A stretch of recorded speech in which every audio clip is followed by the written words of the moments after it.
Welcome, everybody. I'm laughing here as well. We're getting everything together.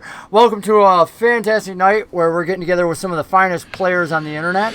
I'm Legend and Song, your DM for the evening. I'm here with 5 other amazing players who I'd like to introduce themselves. This is session 1 of A Cold War in Hell. And we're going to start in our lower left corner of your screen where you'll see it's going through. That's going to be Eric, our player of B.O.S.E. If you would introduce yourself, tell us a little bit about yourself, and we'll go from there.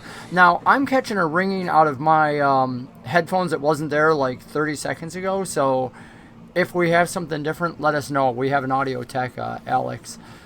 He monitors all the output, so. All right. Hey, guys. I play B.O.S.E. My name's Eric. And if you didn't already hear from my past couple times about what I do, but my previous job, I was a counselor. I love psychology, all things psychology. I graduated with a bachelor's in psychology maybe like a year ago. But other than that, something that I didn't say before, I'm enlisted in the United States Marines. I'm in the reserves, and I actually have to go to base this weekend. Hence why I had to shave my little beard here. But I kept the mustache though. But other than that, yeah, I'm pretty new to D&D. I've been in it for about a year and a half now or so, and fell in love with it. And so, I just got to get more of it, and that's why I'm here. Plus, all these wonderful people, But other than that, I think that's really it. I'm gonna send it off to Stranger. Why not? Okay. Yeah, I'm Stranger. Hi. I am the DM for a little game called The Deck of Many Queers. You can find us on Twitter at Deck of Queers or online at deckofqueers.com. We do a little queer podcast at D&D where I'm the DM.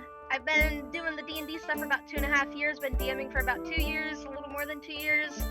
And this is my second campaign that I'm DMing, plus a third that's not being podcasted that I'm doing at the same time. This is certainly not an early game for me. I've joined a lot of games in the past, but I'm excited for this one, so look out for it. And yeah, I don't have much to say about myself, so popping it over to Alex. Howdy, I'm Alex. Some people will call me various names, but that's the main one I go by on the interwebs. I've sadly suffered a recent loss. I'm in a college dorm, as you may be able to tell, and as a result, I lost something very dear and precious to me in my move, which is my shades of inspiration. So I sequestered one of my dear friends named Coley to get me some replacements. So these are the best we could do under the short circumstances. Shout out to Walmart. But I do all sorts of stuff on the interwebs. I stream GTA 5 RP every now and then. Might not be doing that much in the near future. I'm a full-time student right now, and I do some volunteer work, and I really, really like D&D, and I'm really jazzed to be here. Yeah, that's me. Hi, Mom, if you're watching. Let's move it on over to Colton. Oh man, so I'm really excited to do this. I have DM'd a lot of games for my own friend group and online. Love Dungeons and Dragons, love doing role play. I feel like I've done it wrong for a lot of years though. We played pretty much like I guess most people would know, like a Dungeon of the Mad Mage kind of scenario where we didn't play with paper and we didn't play with dice. We didn't play with anything. It was me and my friends. And if they said, I want to do this thing, and I'd say no or yes. And it was a really chaotic way to play Dungeons and Dragons, but we would just sit around a table and they would make up, hey, this is a story. This is what I want to do. This is all this stuff. And played very, very chaotic Dungeons and Dragons for a long time. Mostly combat and magic item oriented kind of thing. Like, oh, go bust the door in, get the loot. I have 3 kids. Married for a long time to my high school sweetheart. I'm a pretty basic person, I guess, in that regard. I enjoy my job. Kitty Doe, it's your turn. Hi, is it coming? Am I good? Oh, it's really nice. We're good? Yeah, you're great. Okay. Hi. Kitty Doe. I run a YouTube channel. I was a little zoned out, so I'm not sure what all I'm supposed to be talking about, but I'm looking forward to playing tonight. And as I said, I'm just kind of an old fart DM. I've been around for a really, really long time, and I want to say something to our player Colton, which is, this is our first game, by the way, for our viewers, where Colton and I are playing together. But, boy, I'll tell you, if you're wrong, I don't want to be right. I used to play a game called Amber Diceless Role-Playing, and the game right from the outset is no dice. That's it. Chat about it. That's true role-playing. My family, when I taught my kids to play, they used to just love role-playing again. So, in fact, my wife will play, but one of her things that she hates the most about the game is the dice. She's like, we can just role-play. The thing is the dice, we ran one game for like 8 years, so, you know, with a bunch of people from around the world. But the idea is that the dice just help us balance the Mary Sues, because occasionally, especially when you're getting together with strangers, the dice can actually, I think, help. Because you get somebody who's brand new to the game, they're like, I just want all the magic items and I want to be over the top and I want to be strong. Well, the dice will have you fail more often, because those people will go into the I'm always successful and just makes for a boring story. It's like, okay, that's cool.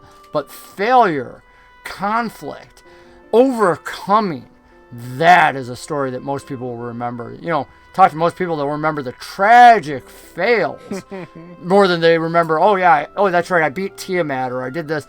But they'll tell you about the time that they were robbed by the waif in the street, and you know how they went to, you know, persecute him, and the guy was just feeding his family. You know, they'll remember that. Epic fails. Anyway, so tonight, as we set the stage, we're opening up in the world of Shatera, a world that's been around for literally multiple expansions of the universe. How can I say that? Because time is real in this world, and time doesn't go in just one direction. And when you throw players into the mix and offer them the opportunity to manipulate just about anything they can get their grubby little hands on, they will grab hold of time and twist your precious little world into a pretzel, tie it, cut it apart, and snap it back together. So Shatera, in its most current iteration, is this world of deep political tension. The North divided from the South by a mountain range that's often referred to as the Wall. Some say it's a wall for good. Some say it's a wall that holds people apart. Some say it's a wall into the unknown, because the wall itself, this massive mountain range, has had societies in it for long before the humans walked the continent to the south, and some would say even before the Tieflings owned the city to the north at the foot of the mountain. Now, when I say the mountain, there is a mountain range, obviously many, many, many mountains. But in the far north, at the base of one mountain ruled by a dragon, there is a city that is possessed, owned, and run by mostly tieflings. Some say it wasn't always that way. Perhaps you'd have to ask the dragon to know for sure.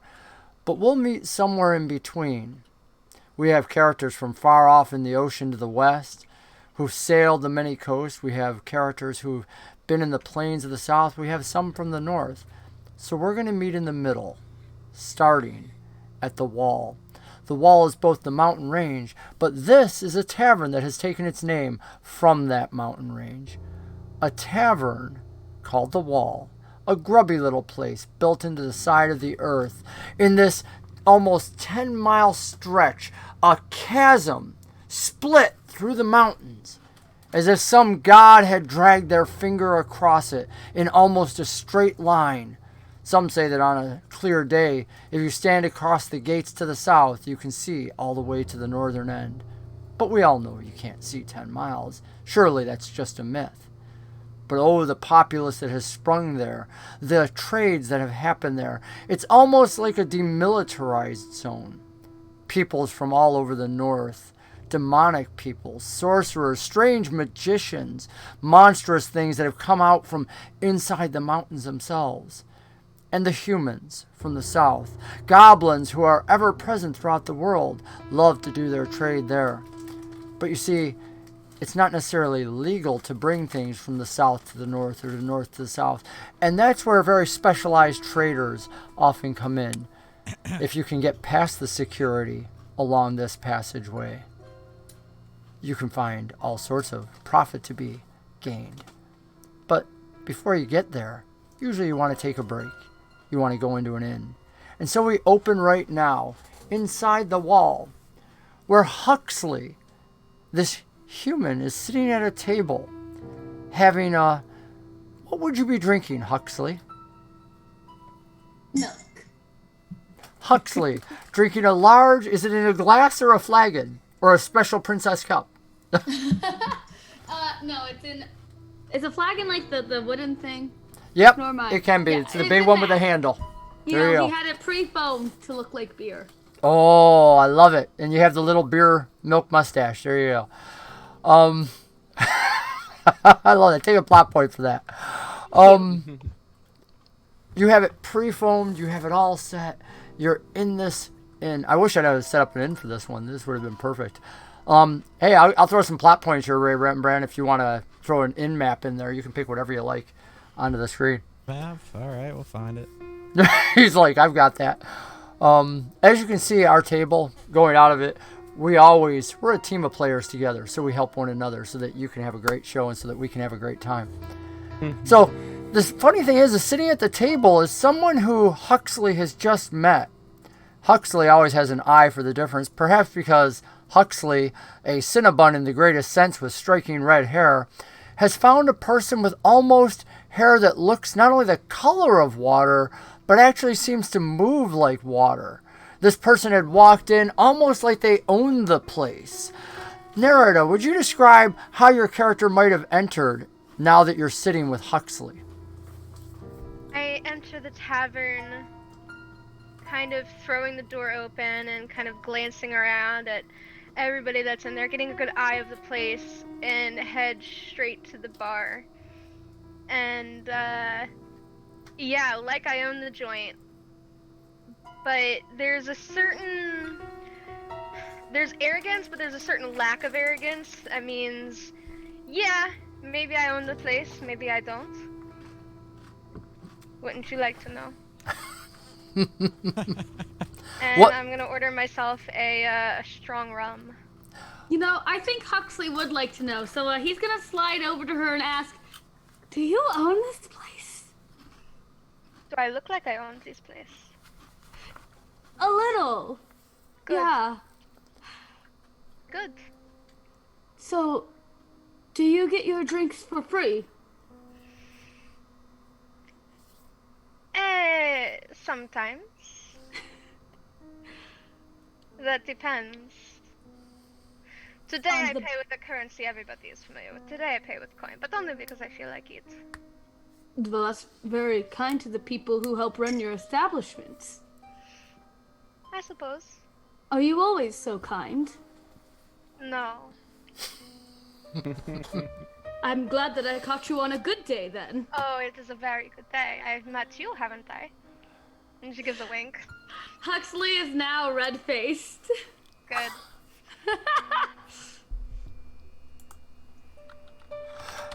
Now, Alex, Rembrandt has been nearby. Rembrandt, well, we'll let you explain why you're here later on. But you happen to have noticed a familiar face, perhaps even a couple familiar faces, from your vantage point. Where exactly are you right now? Oh, well, Rembrandt's probably outside the tavern, sort of peering through the windows, probably if there is an alley nearby, in an alley. And he's sort of got probably a broken bottle filled, like half filled with some dirty water that he's sort of drinking, trying to get a look at the crowd, make sure that there's not too many guards prowling around or anything like that. And when he sees a familiar face walk in, he sort of looks back towards the alleyway, thinking about just ducking back deeper in there. And then he'll set his broken bottle down, spitting some of the dirt out of his mouth, and probably start heading towards the entryway. You get over to the entranceway, nobody blocking at all. The door is still sitting half ajar because with no air conditioning and no wizards to cast their spells. It's hot, it's sweaty. Even here amidst the shadows where the sunlight rarely touches between the towering mountains to either side.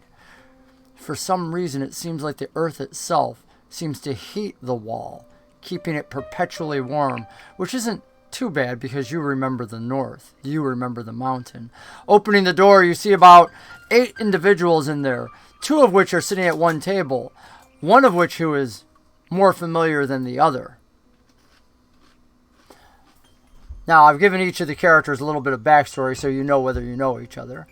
I don't know. Huxley and Nerida, why don't you make your first perception roll of the night, and we'll see whether or not you notice this individual coming in. All right.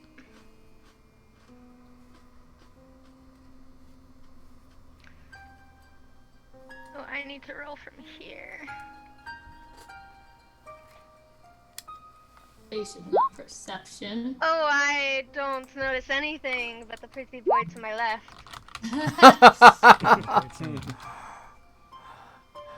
You know, the disadvantage of this one is, you know what I'm going to do? I am going to do something special here. Add display capture. Alrighty. Also, I even did dynamic lighting for you. I do not see it. I'm in plot points. It's not on my main screen. Did you add a sheet for it? Nice. That's Oh, I see it. And you don't change with player bookmark. I was about to say, I just went over to it. I'm like, you made us our own beautiful sheet. Bum, bum, bum. Are we ready for this? Boom. There we go. Look at that. So you get your 5 plot points out of that, buddy. Add them to your pool on your little blue token. So you can see the layout of the wall here as the DM quickly learns what is the layout of the wall. Ah, I see the main entrance where the Tiefling is just coming in. B.O.S.E, you are not in this picture. Go away, B.O.S.E. Go away, Klaak. You're not here either. We have not introduced you yet. But we do need to have these 2 at the same table, so... What's your table? Huxley, pick a table. You were here first. On the map?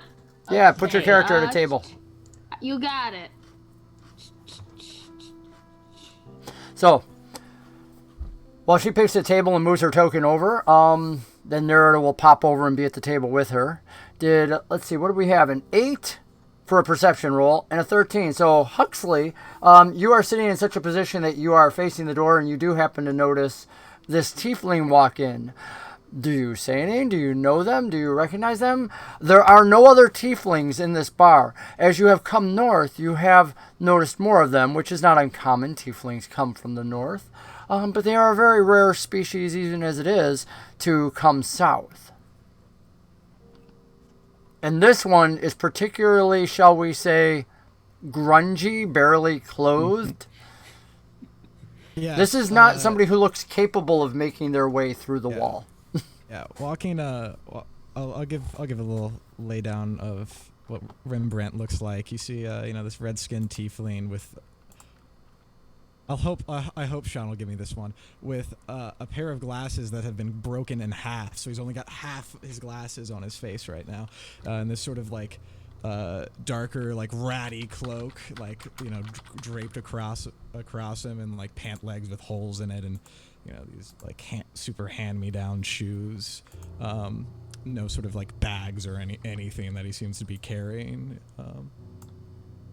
Sort of keeping his head down, and turns to walk toward the bar, but like gives a double take at your table. Gonna lean over and ask the beautiful lady to my, what would that be, my left? I don't know, I'm not gonna pretend like I'm good with left and right. Okay, no, it's my right. She's to my right. I'm good. Do you know him?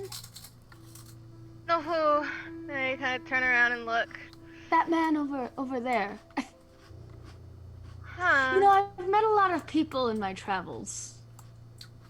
Oh? I wonder if I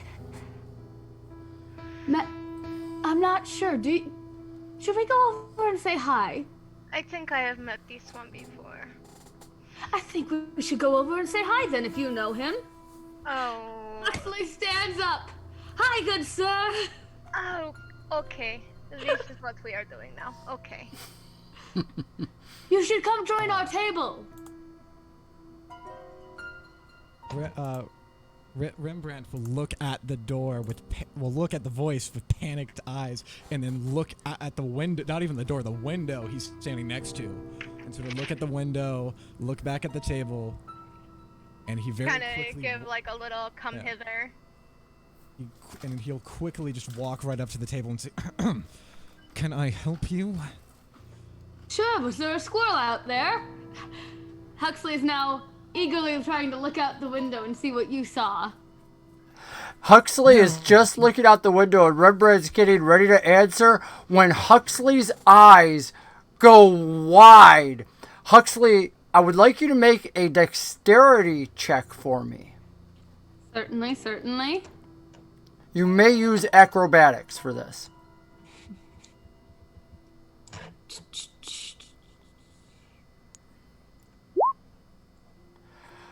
Huxley's eyes go wide as Huxley gets smashed by windows, and literally you hear this, and a cow comes smashing through the window here into the middle of the room, landing on its side, putting Huxley, who had moved to the window, just over here.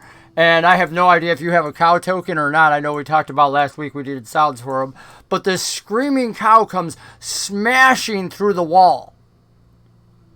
The cow scrambling to get to its feet. A gigantic opening in the wall.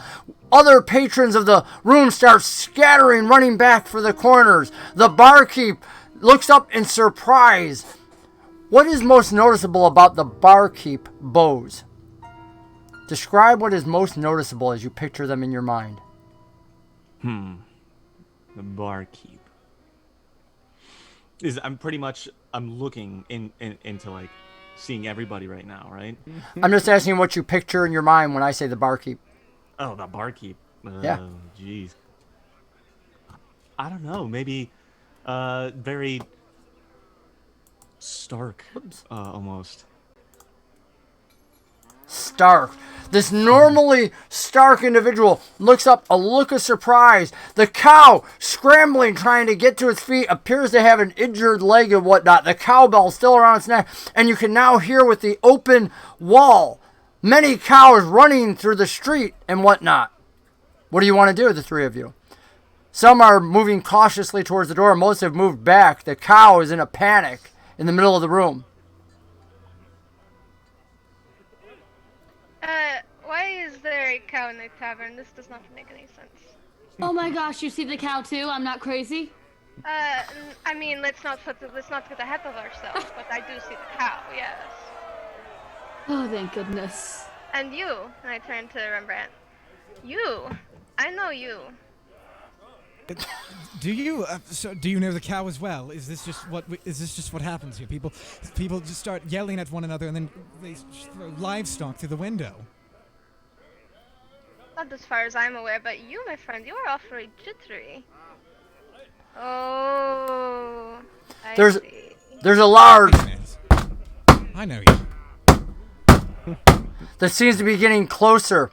Klaak, you haven't been able to catch up to the cow that was spooked by your friend. And then suddenly when the cow turned on your friend, he literally threw the cow. You're not sure if he was trying to grab it or whatnot, but somehow the cow seemed to bump into him. He seemed to throw it. And the next thing, this cow flew over your head through the window. You can now see through the smashed open side of the wall, which is the name of the tavern, this cow scrambling to its feet and people just nonchalantly talking and drinking. All right, so I think you'd hear Klaak before you saw him, and it's just this noise that's the sword hitting cobblestone. So it's just boom, boom, boom, or quack, quack, quack, quack, quack before he gets there. And he says, I'll take care of that for you. And I raise my greatsword to attack the cow. I guess steak is on the dinner menu. Are you really sure that's absolutely necessary? He'll say that as like the sword, like this blade's going into the cow. If he's Casually wipe a smear of blood from under my eye as it's carved into the cow. B.O.S.E, how exactly did that happen that the cow went flying from you? Well, it was probably because the cow was about to be attacked by somebody. So B.O.S.E only saw one solution and threw it out of the harm's way. It just happened to go through a wall. Oh my god. Cows will fly. You were able to throw it in there. Your buddy, the Goblin, has run in for you. You guys were only able to come out of the shadows up that secret way, and it's always seeming like there's a cow there. These evil cows. Your nemesis.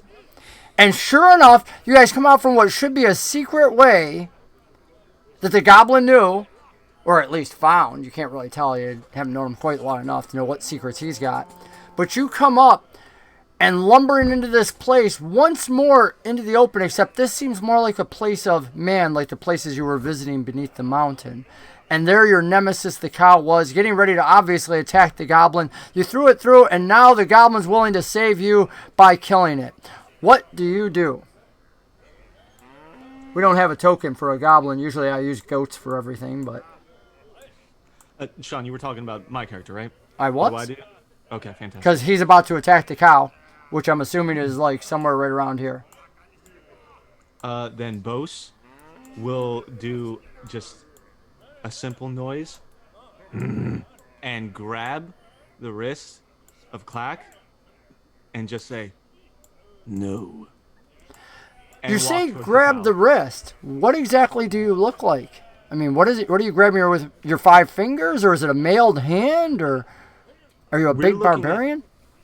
We're looking at pretty much the hand, right? Looks like pretty much like this. It's 2 large, massive nubs of fingers, and then like a thumb, right?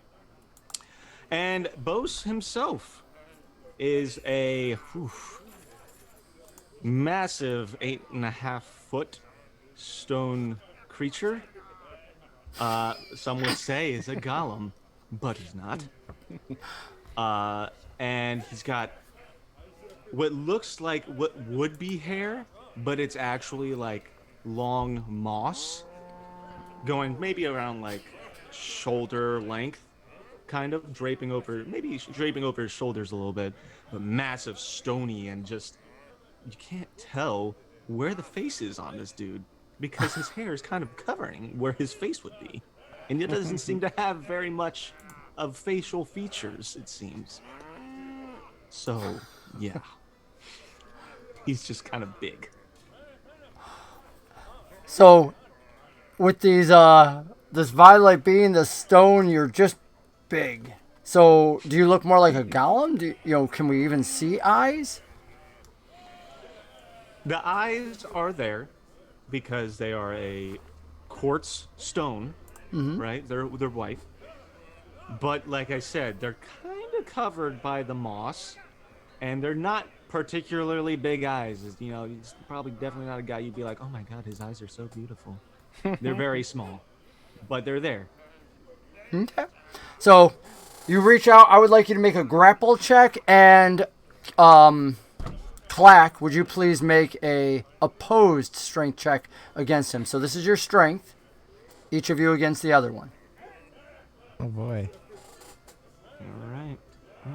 As these vines wrap out around their friend. Boop. So, Unhand me, Lorekeeper. What is your plan to get rid of this beast? are you speaking in common? Yeah. This entity's plan is to remove it from the situation.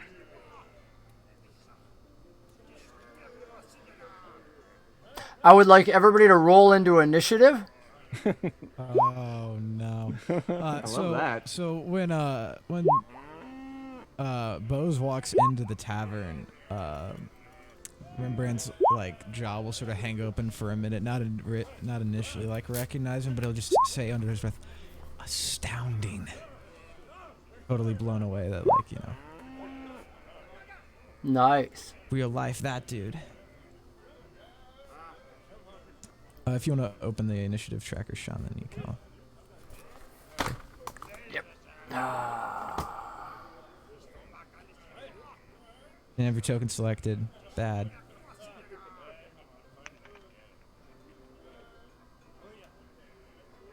Oh, come on. No, it's been a while, but it hasn't been that long, has it? It's been a while. I gotcha. Just go ahead and keep doing the thing. You gotta kill that evil cow.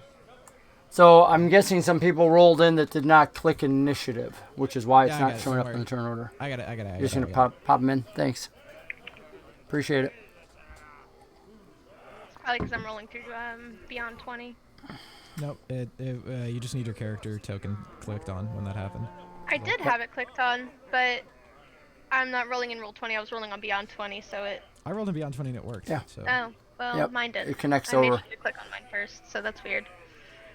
I will just make a thing and do it. Little errors like that. Do you have beyond 20? Yeah. It came over. That's weird. Yeah, it came over. All right. Boom. Initiative set up. And let's set it down to descending. Boom. Ariel. So, Klaak, you are currently grappled. You have this massive greatsword above your head. And the greatsword, how exactly long is this greatsword? How tall are you? Just so that our people have a view. Between 2.5 to 3 feet. I can't count, so I don't think I would know exactly So you're how small. tall I am. I'm pretty small, but the sword's like between 5 and 6 feet, depending on, it's twice my size. So even if I was to carry it like across my shoulders, it'd be double my length, like an eagle's wingspan. But normally just dragging it along. Am I still in melee with the cow? You are grappled, so you can't attack the cow until you break the grapple. Grapple prevents you doing. Grapple actually will prevent your movement, but he specifically went against your arms, and so I gave him the advantage of stopping that. All right, This is where we do a little bit of role play sometimes. I go into a rage then. Okay. Oh boy. Do it up, brother. And I'll try to break the grapple. It's an opposed strength check to break the grapple. That is your action to break free. Yeah, and so I have advantage because I'm raging, right? Mm-hmm. That was good. That first roll was not beautiful. And would you please roll in for us as well? Of course, of course. Here we go. Ooh, well. Oh, yeah, you snap away from his vines easily. And I'll just keep approaching the cow. You close your distance. Yep, there you go. You break away from him, close your distance. And will that be the end of your move? Yeah, but I just wanted to say one more thing. Yeah. I'm trying to get rid of the problem as well. I love it. Plot point. Plot point to Klaak. Huxley, you're next on the list. You're enjoying the show. Your little milk mustache, or I don't know, is it still in place? We have no sound. You must have muted yourself. Yeah. Well, Yep, now we got sound. There you go. Yep. okay. My milk mustache is still in place, going strong.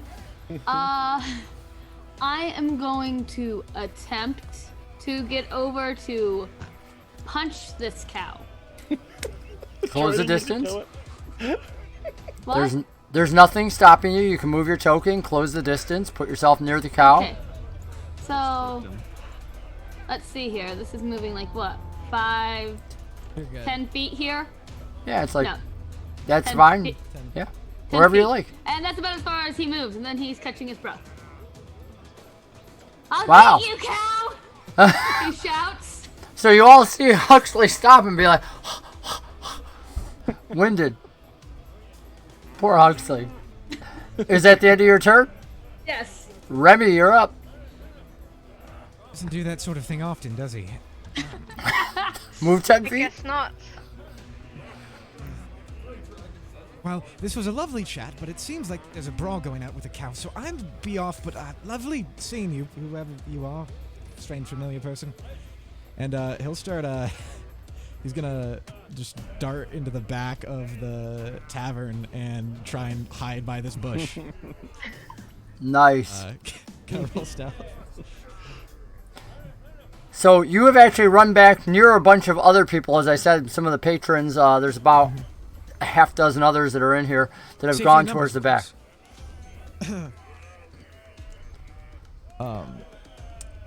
Can I roll stealth to see if, like, at least to get lost in the crowd or something? Yeah, I just absolutely. All right, when the guards show up, I'm gonna be. All right, I'm horrible at that. It's only because of the others shoving you back and stopping you. Of course. It's the red on the green bush. It doesn't go well. Amen to that. Are you done? Yes, that'll be it. Nerida.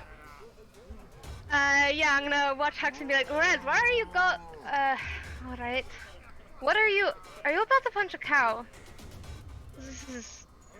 I think I need another drink, and I'm gonna go over to the bar. 5, 10, 15, 20. I'll be like, bartender, yes, I think I need another drink to deal with all of these. The stern bartender, who was just about to yell, "Don't kill a cow in my bar," looks at you and decides that, yeah, selling a drink's more important than stopping the people from killing the cow in the bar because, whatever. So he goes over to the far end of the bar and starts getting you a refill for your drink. Make it a double rum, please. And I am going to, I'm gonna look over at what all is going on. And just for the hell of it, just to make things more interesting, I'm gonna go into my bag. I'm gonna pull out, I guess as my action, I'm gonna pull out a handful of ball bearings, and I'm gonna toss them into the fray, just to make more chaos happen. Okay. So you can take those off your character sheet, and we will put them, Just no need to make a roll. I've got 1,000 of them, so just a handful. They Okay. go whoosh. Okay, you throw those over there. You can roll 2d20 to see how many you pulled out and just subtract those from your sheet. You throw those out. 20. There you go. Alright. So you throw those out and hopefully it'll interfere. We'll give you a little odds for that. I like that idea. All right. B.O.S.E, you are up, sir. All right. How far is that cow again? Well, right now it's about, you'd have to go 20 feet, so. 20 feet? Well, I'd be going through the table, too. It's about 25. All right. B.O.S.E would like to try and go pick up that cow again. Okay. Go around and make yourself. You don't have to make a grapple check. It's a freaking cow. It's not really resisting you that much. Are we gonna get TPK'd by a cow? Is this what your plan was? No. No. So, B.O.S.E picks up this cow and just kind of puts it on his shoulder and just says, No, my cow. The cow, your nemesis, starts freaking out the minute you go to grab it and whatnot. It uses all 4 hooves in an attack, screaming against you and butting against you. It knows its true enemy. One moment here. Cow attack. Mad cow. Here we go. Oh my god. Oh, I gotta look at what your AC is. That's actually quite high. Probably because What? it was. You were holding it right to your face. Character, Buzz. You were lifting it up, and its legs. That's right. I can do that. It's all right. Oh, dude, does an 18 hit? Yeah. Yeah, I kind of thought so. Cow The cow, like he's holding it above his head, and these legs that are kicking just start smashing into him and whatnot. And the cow does 1 point of damage to you. It's a cow. It doesn't do a whole lot of damage. Good old cow. All right.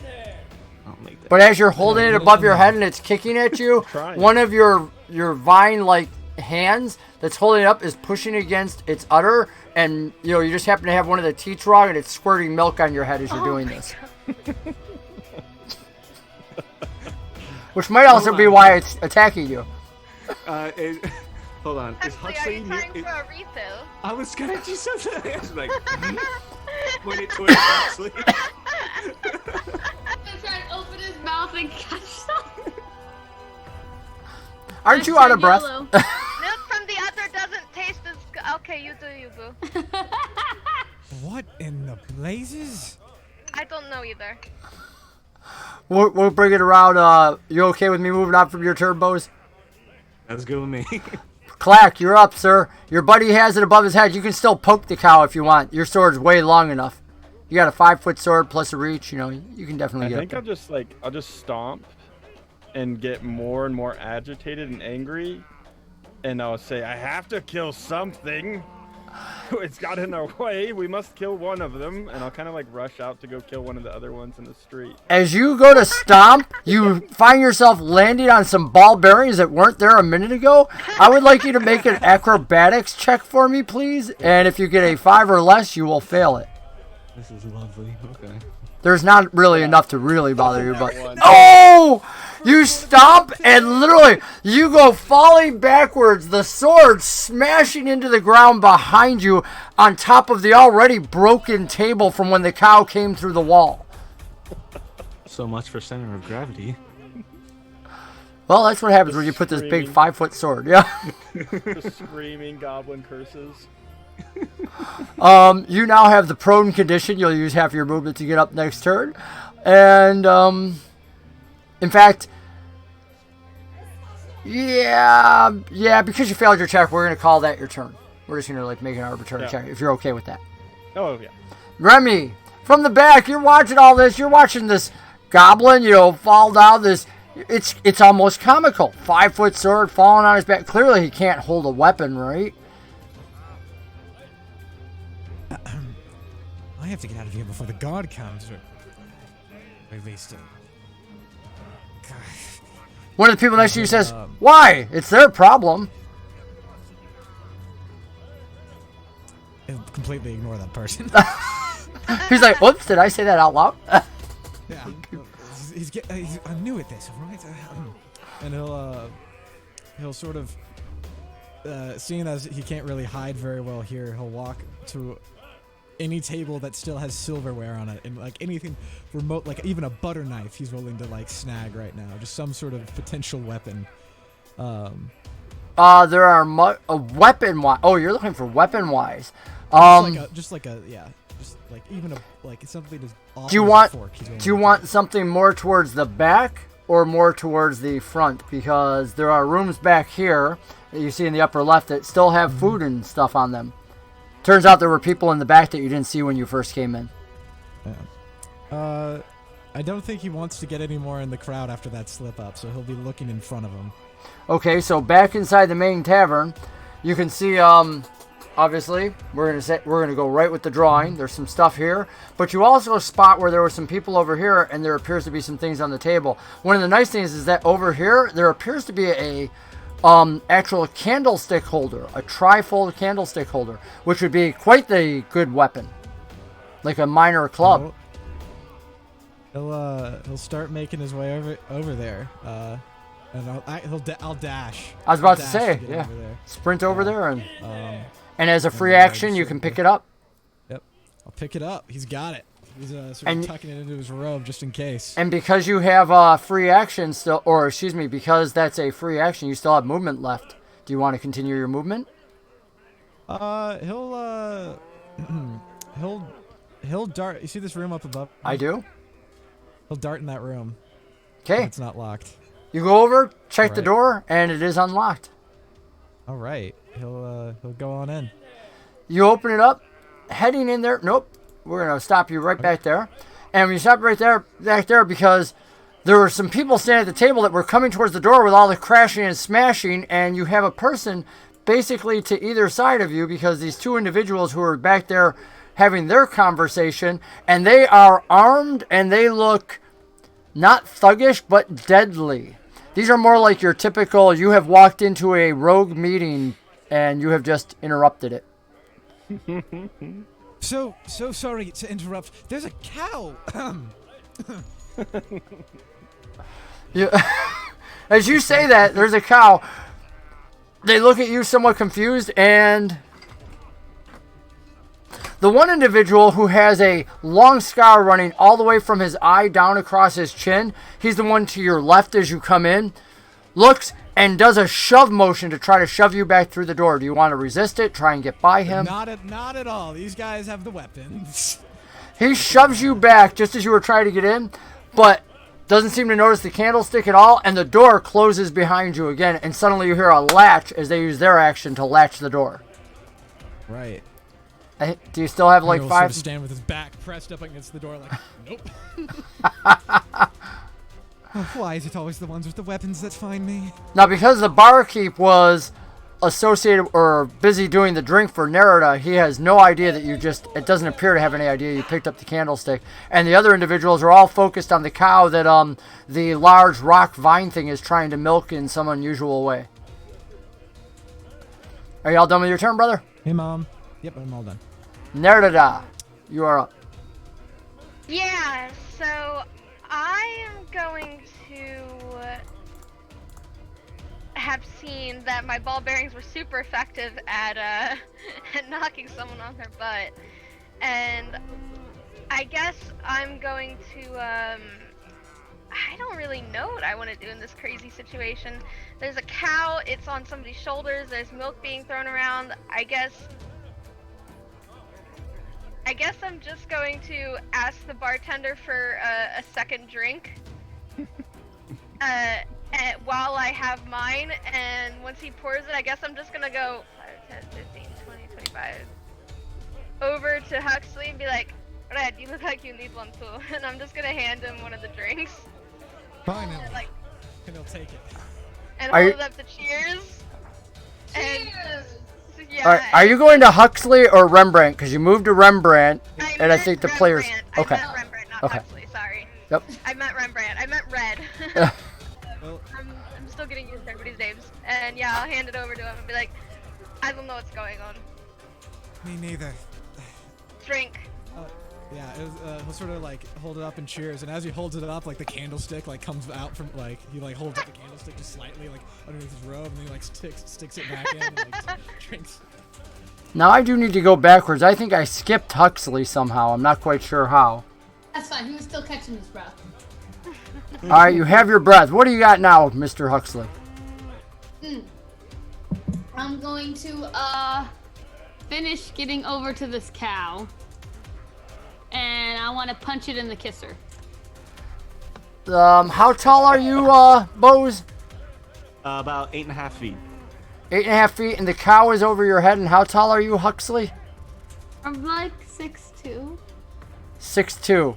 It's reasonable that you could jump up and punch that thing in the kisser. He's got it pushed up against the ceiling anyway. I mean, the ceilings aren't freaking that high. He's literally got this thing pinned up against the ceiling, squishing into its stomach, holding it in place, and it's milking on his head, and you're just gonna punch it in the face.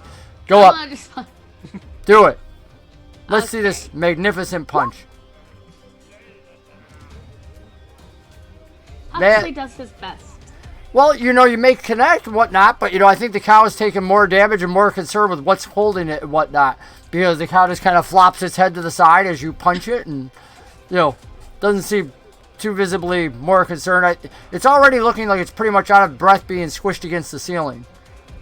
And, after that, for my 5 words, I'm just gonna be like, how are you, Bose? Since I do recognize him. And so you guys, by the way, what time of day is it? right now, I would have to say that it is probably getting in between lunch and dinner time. Okay. So that's why the crowd's a little low right yet. They were still warming up. All right. Well then, Bose is gonna respond to Kitty, or sorry, Huxley. Right. There we go.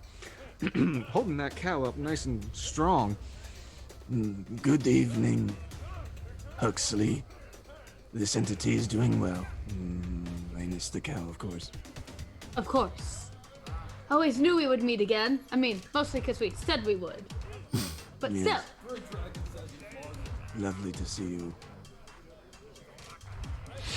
I won't, if we're still in combat turns, I'll let the next person go. I don't know Okay. who that is. B.O.S.E, are you doing anything? Oh, yeah, wait, yeah, my turn. Yeah, because Hey. Remy and Nerida took theirs, and So, B.O.S.E is going to take this opportunity to try and calm this cow by using animal friendship.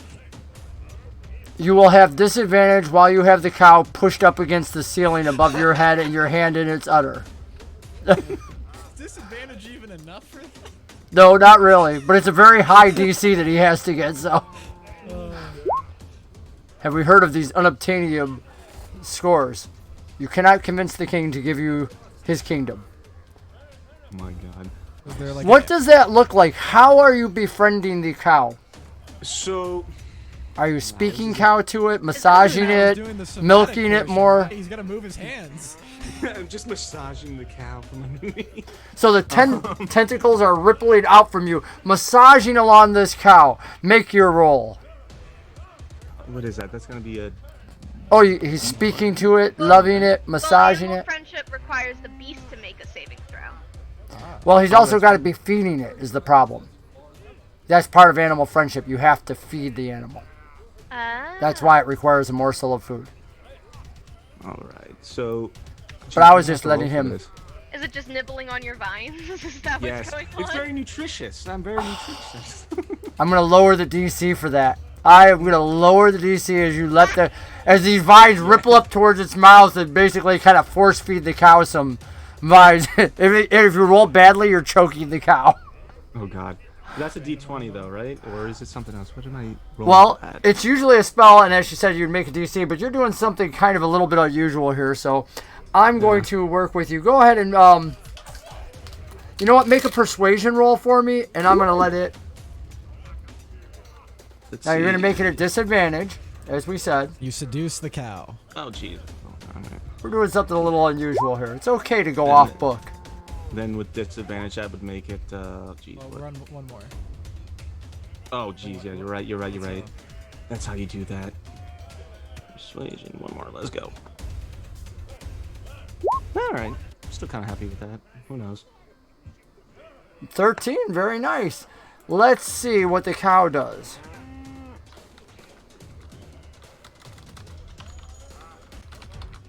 Hey chat, what's this cow's name? Let's see. You successfully animal friendship the cow, and it stops kicking you in the head and seems to be happily munching on your things as Klaak gets to his feet. Did I pick up my sword? Oh yeah, you're fine. You never lost it. Now that you got it held still, I'll be able to hit it that much better. I'll go to try to poke him right in the face. Do it. You have advantage on the roll. It's sitting still. It's a very low DC. I don't think you can really miss it. Man, if you'd have rolled a 1, I would have. But yep. So you successfully take this up. You see the human standing there on one edge of the cow. You move up next to it. The cow is really kind of on top of him, but whatever. It's all good. Roll for damage. Oh, 14 slashing. You literally put your greatsword through the cow, through the head, into the ceiling, and I would like you to roll 1d4 for me as well. See where the blood was? It's actually 1d2, but, well, it's because his vines were in the mouth when you just put your sword through it. So you do 1 point of damage to your friend, B.O.S.E, as he slices off some of what, ostensibly could be your fingers and whatnot.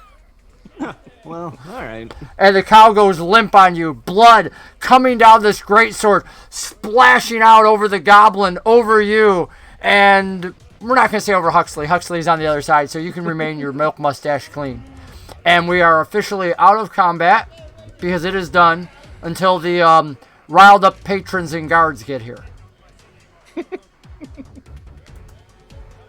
So our dramatic combat music fades away as the tavern people, some of them scream and start yelling at you about the mess. The barkeep comes thundering out, literally leaping over the bar.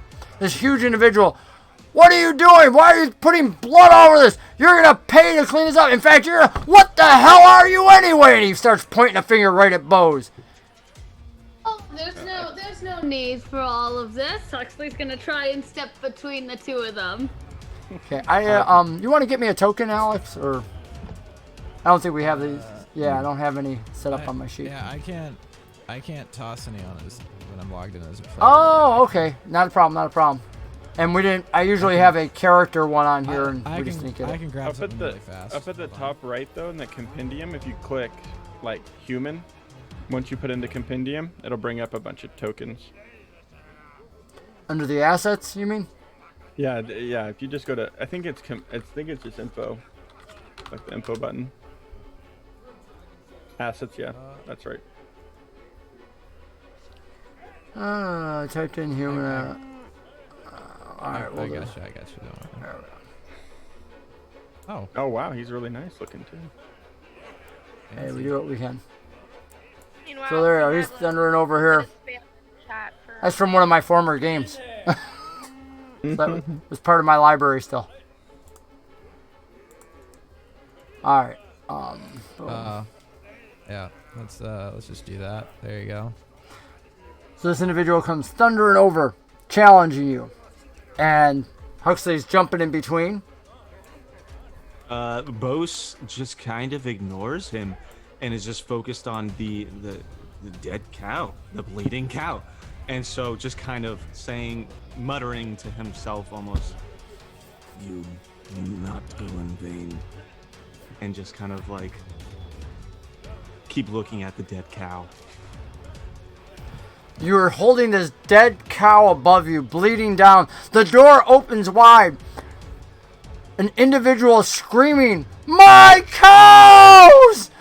And he's looking out at you, holding his dead cow above his head, bleeding all over, seeing the innkeep here, shaking his finger at you and whatnot. This goblin who's still got his sword in the cow.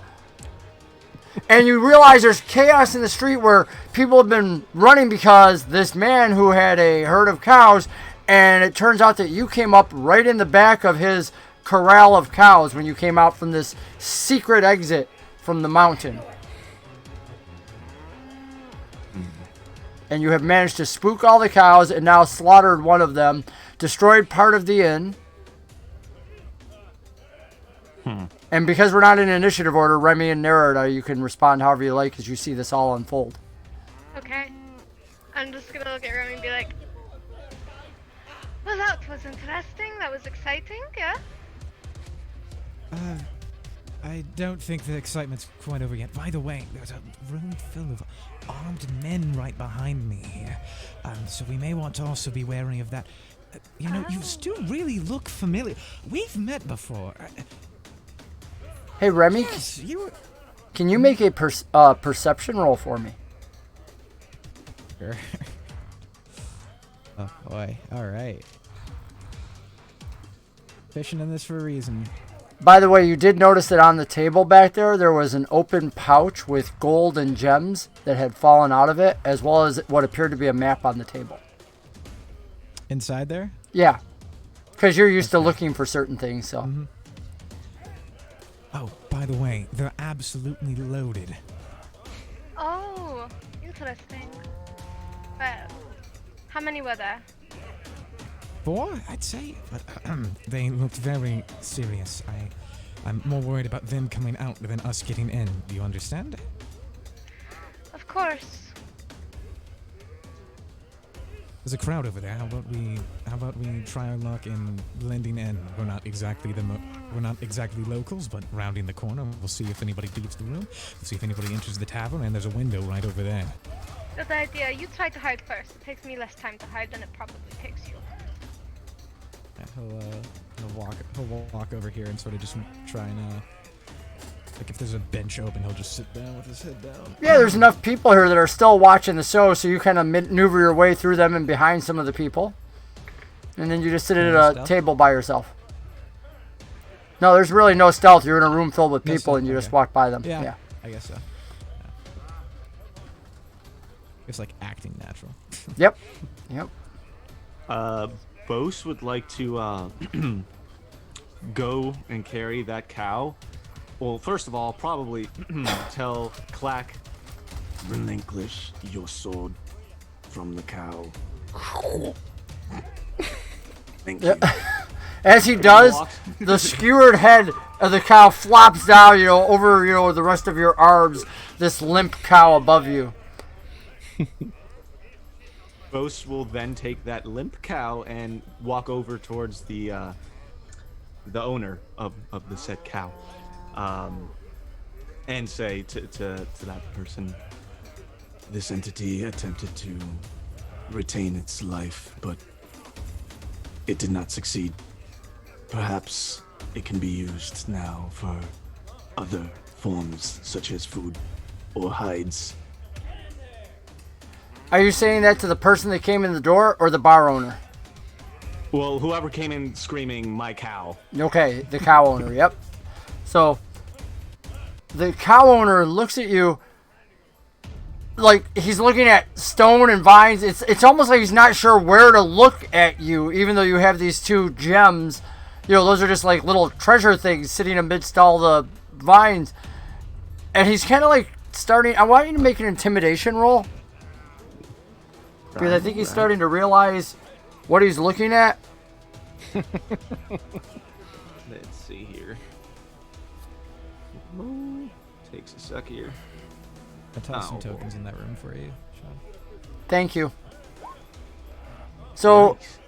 an intimidation of 2. As you look at him, he looks at you kind of confused, and then looks over at Huxley and he says, "You're going to pay for what your golem did."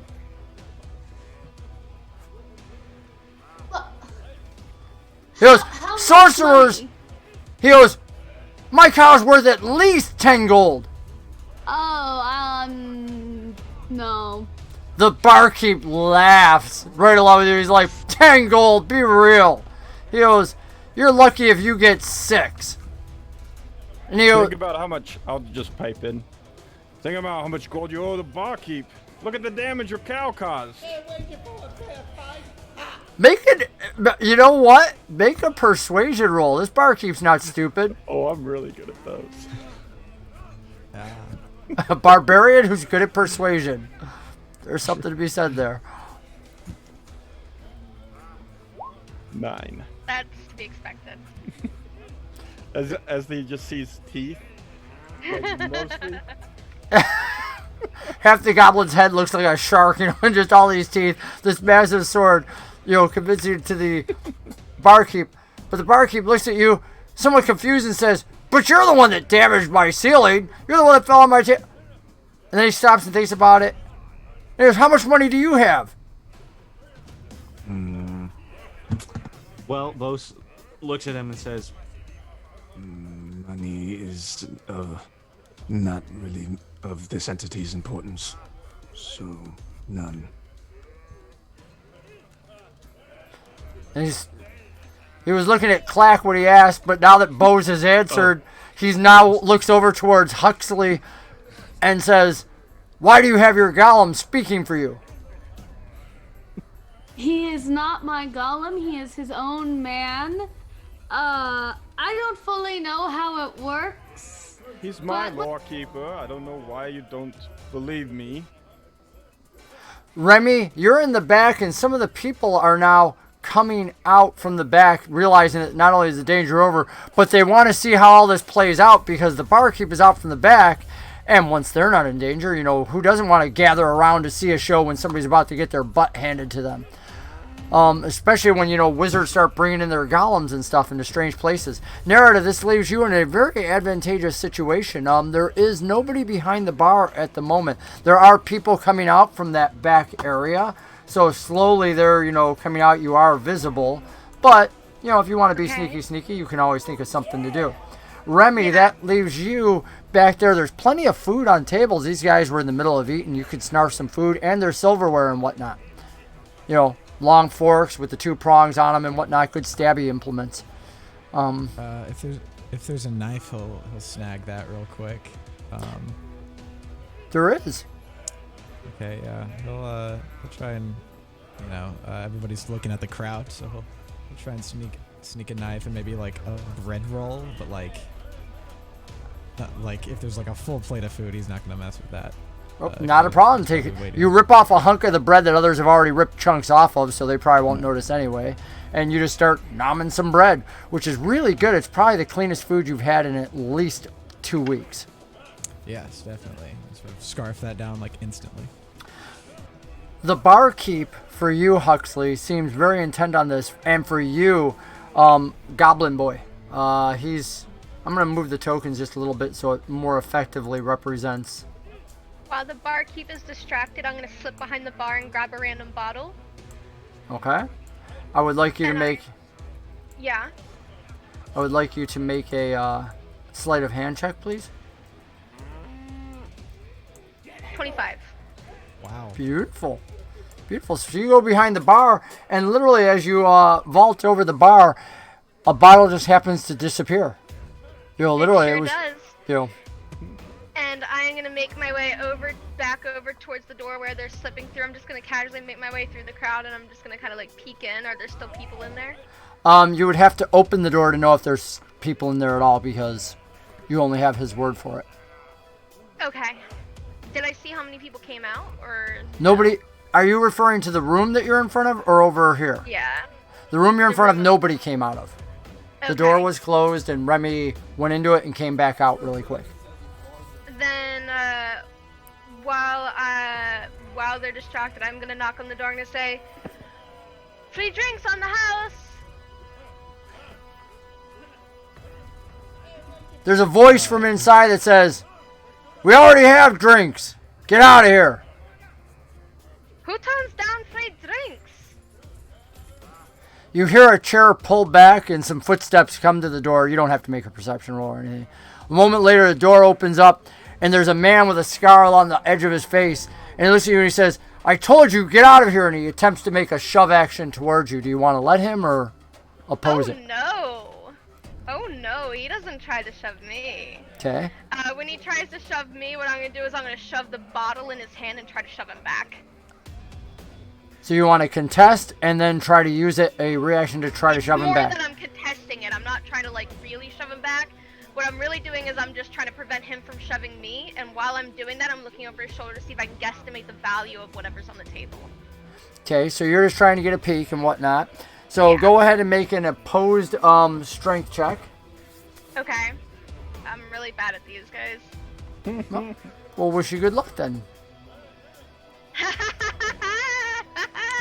So you literally, now I want you also to make, with disadvantage, a perception roll. Okay, that's gonna be hilarious. Oh wait, that's the wrong button. Okay. That's right, I was gonna have you make a performance check anyway. So yeah, 11. So you end up failing at this, but what you're really good at is making something look like something else. So as you fall, you happen to fall off towards that couch on the side, looking inside, and as he shoves you, exactly, you fall down, and you catch a familiar glint. You have no idea how much, but there is a glint of at least some gems and gold on the table. So you know that the Devil Boy was definitely telling the truth. Okay, and I'm gonna be like, who shoves a lady? Rude!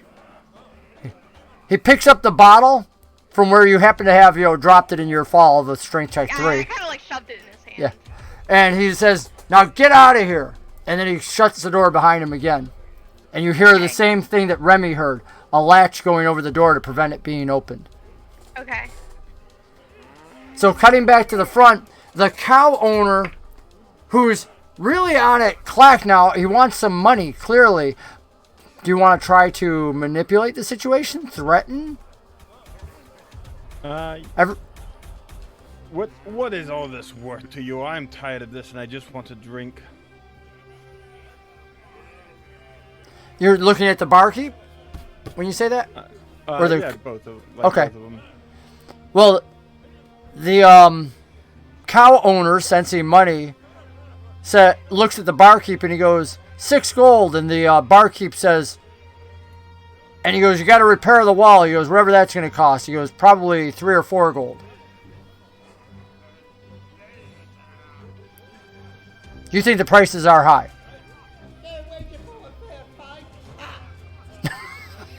I've only done you a favor. This is outrageous. Think about the damages that, like, and then Huxley starts trying to count on his fingers, and that's about all the help you get from him.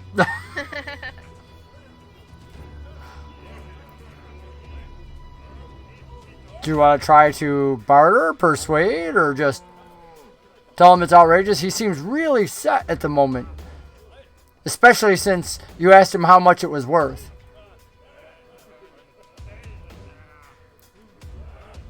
Alright, we keep the cow. This lore keeper seems attached to it for some reason. And I'll give you 2 gold. You're saying that to the barkeeper or the cow keeper? The cow owner wants 6 gold for his cow alone. Yeah. I'm telling them both that they get 2 gold. They're both humans, so they are the same people to me. Like they're both like a group. You humans all look the same. Yeah, that's it. You know, humans, you're all pack animals anyway. He goes, so you make your statement that it's 2 gold. Do you want to do this like just trying to persuade and bargain with them, or do you want to be intimidating as a raging barbarian, or what are you trying to do this with? Yeah, okay. I feel like just going, and I'm covered in cow's blood, right? So I'm setting up the sword, and then gonna go and have the sword rest again across the thing, and it's just this huge eagle span across. So I'll try to be like intimidating as a 3-foot goblin. It's actually pretty good intimidation because your sword is so big it literally kind of pokes into the wall, pokes into the big golem next to you, bows. You know, making this room as this 5 to 6 foot sword goes out. And go ahead and make an intimidation roll trying to get them to move on the price. I cut myself with my sword, apparently. Can I throw some plot points at that? You most certainly may. All right, let's toss 5 plot points at that and make it a 12. You make it a 12 versus their bargaining. He already knows that his cow is dead, so it kind of like works in your favor. Let's roll that up. Nat 1. Okay. The barkeep and he say that they'll keep the cow. The barkeep will take the cow. He agrees to pay some of the money that you would normally pay for a cow to the cow owner, but the barkeep gets all the... I don't even know how they work this out. These two seem to have a history. It's a 1. for some totally illogical reason. Send his cows into the tavern. They have a scam thing set up to try and get like random adventurers to have to shell out money to them. There you go. Yeah, this is why I really I love this. You could have 3 plot points for that. I'm like, this makes no sense. This is why I shouldn't have done it opposed. I should have said as DC. I'm like, oh, beautiful. Can you give up the cow? This entity supposed, as long as it is treated with respect. And just like scowls at like the barkeep and the cow keeper or whatever. The barkeep asks you to take the cow out back where there's a rack where they usually hang meat, because now it's got to be dressed and whatnot, so obviously they're not going to bleed it, and even though it's still gushing blood in here. Well, then B.O.S.E is gonna go ahead and do that. Hook that thing up. B.O.S.E heads outside carrying the cow amidst the screams from people who are... Whoops, grabbing the wrong thing here.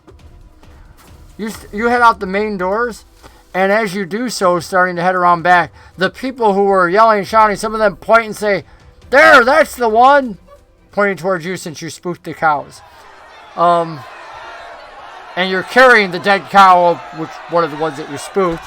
You guys can all hear this, but the cow owner comes outside and quickly starts to calm them down, explaining that the bill has been paid and they're good for any damages. That, you just talk to the goblin. He's paying for all damages. In the meantime, the barkeep heads back behind the bar. He's going around to the back door to try and meet you so that he can then start getting this thing gutted. One of his You don't know who it is. It's a heavy-set woman who comes back out up front, and she starts taking care of things, getting some things cleaned up. She makes a few rude comments about the floor and the blood and everything else and the damage to the building, and comments about what are we going to do about the whole wall that's been smashed in over here. In the meantime, Nerida, now that people are, there's a couple people moving over towards the couches where you are, what do you want to do?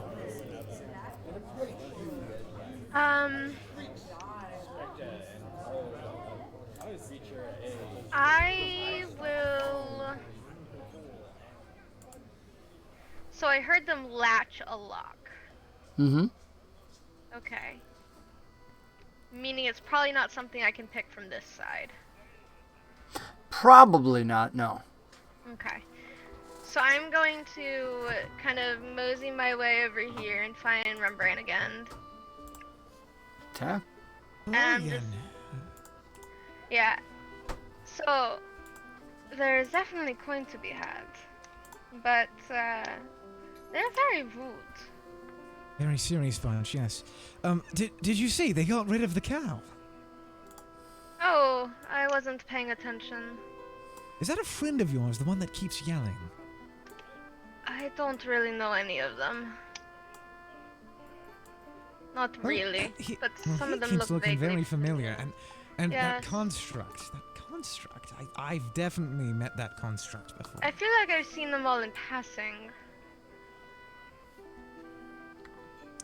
Well, seeing as I don't think the guard are going to be involved anymore, should we head over? And I kind of like take a look at them properly and like look them up and down head. So I'm like, okay, first of all, you need to eat. And I'm gonna like take a random plate off of the table and I'm just gonna shove it towards him. And be like, I don't know whose this was before. It's yours now because I said so. I'll take it to go. Come on. And I will All grab right. the plate of food and stand up and start And I'll just go with walking him. away with it. Yeah, I'll go with him. Beauty. Okay. So you are heading out the main door? Yeah, we're heading over to Towards the front. Huxley and the Goblin. So back towards where Huxley is and the others still are. Yeah. Okay. Hello, everyone. That was quite the display. Huxley now looks up from his fingers, deciding out his method. He goes, "It's only worth 5 gold." Oh, he looks around and realizes that all the people who were asking for money appear to have moved on with their lives. What is worth 5 gold? The damages with the cow, I figured. I'm gonna appraise the damages. A handful. Oh. 5. You know your hand can hold more than 5 gold coins. No, but there are 5 fingers. Yes, so you can count. Very good. Very I know A you. handful. You're the idiot. You're the idiot. You're the idiot with the big thing. Oh, yes, we've met before. Oh. I'm not the smartest, but am I known as the idiot?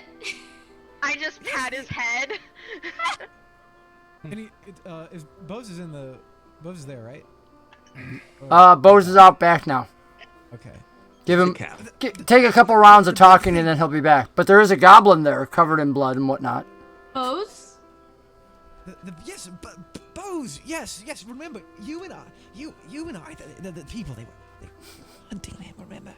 Yes. I Yes. remember. So have you been looking after him all this time? No. Oh, I wish you had. That thing is a marvel, a real marvel. The engineering that must have gone on into it. What is it? I thought he was just moving rock. What do you mean engineering? That's the point. It is moving rock, but with vines and magic, and it's so very interesting.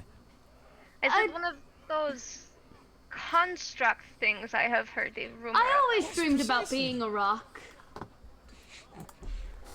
Well, I don't think You you're very have far the off. mind for one. You do. You could get away with it. So is it him? Yes, him. Is it friends with point at Klaak? and Hello, so- Goblin. You? Yes. Who's buying me a drink? I've I done will. you a great service here and taken care of this threat. I don't think you have because cows are not the threat, but you look like you could use a drink anyway. Then why did you all run? We didn't. You weren't cowering in the back there for a while. No, we were talking. We were getting away from you.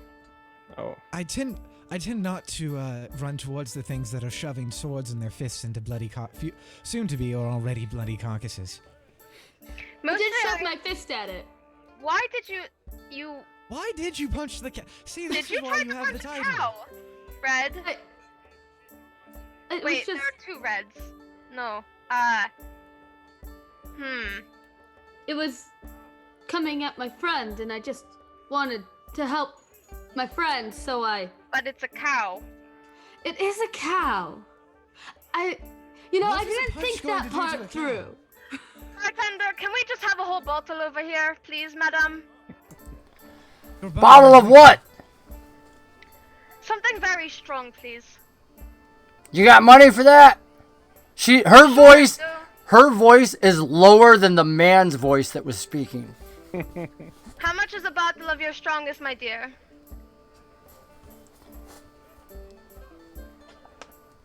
Oh, this is the wall. Never mind. I was about. This is the wall. She actually. 5,000 gold. No, they've got expensive stuff. No, she actually tells you that. Looks at you. How are you dressed? I am dressed with leathers and gold jewelry. So you have leathers, gold jewelry, a weapon at your side. Yeah. You look very accomplished, clean. Obviously, wet hair, so it's like very clean. Blue striking hair that seems to move on its own. She looks at you and she says, 5 gold. Done. Bring it here, please. She blinks like Alex's eyes and goes, right away.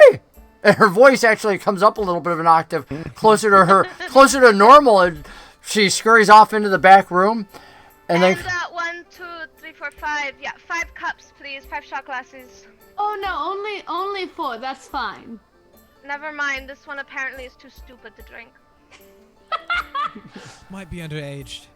Oh, how old are you? I'm 24. Not underage. Okay, I was drinking when I was half your age. Okay, very well. Milk for that one.